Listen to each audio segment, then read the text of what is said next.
জামানার কথাই নবীজি বলছেন সাল্লাল্লাহু আলাইহি ওয়াসাল্লাম, তোমাদের সামনে এমন একটা যুগ আসছে, নবীজি বলছেন জামানা সবরিন, কঠিন জামানা, যে জামানায় ঈমান নিয়ে চলাটা হবে হাতের মধ্যে আগুন নিয়ে চলার মতো।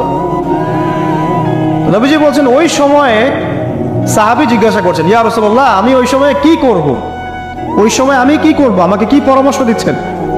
নবী সাল্লাল্লাহু আলাইহি ওয়াসাল্লাম বলছেন, হে আমর ইবনে আস, তুমি ওই সময়ে বাড়িতে অবস্থান করো, বাসায় থাকো, বিনা প্রয়োজনে বাড়ির বাইরে এসো না। ওই সময় তুমি নিজের পাপের জন্য আল্লাহর কাছে ক্রন্দন করতে থাকো, বিনা প্রয়োজনে বাড়ির থেকে বের হয়েও না। আর মানুষের সাথে এত বেশি মেলামেশা করো না, নিজে তোমার আমল, তোমার গুনাহ নিয়ে ব্যস্ত থাকো, তোমার পাপের জন্য আল্লাহর কাছে কান্নাকাটি করো, ইনশাল্লাহ তুমি নাজাত পেয়ে যাবে। এটা একটা অপশন, মানে ফিতনাময় পরিবেশে আপনি কিভাবে বাঁচবেন, এটা একটা অপশন। আরেকটা হাদিসে কি নবী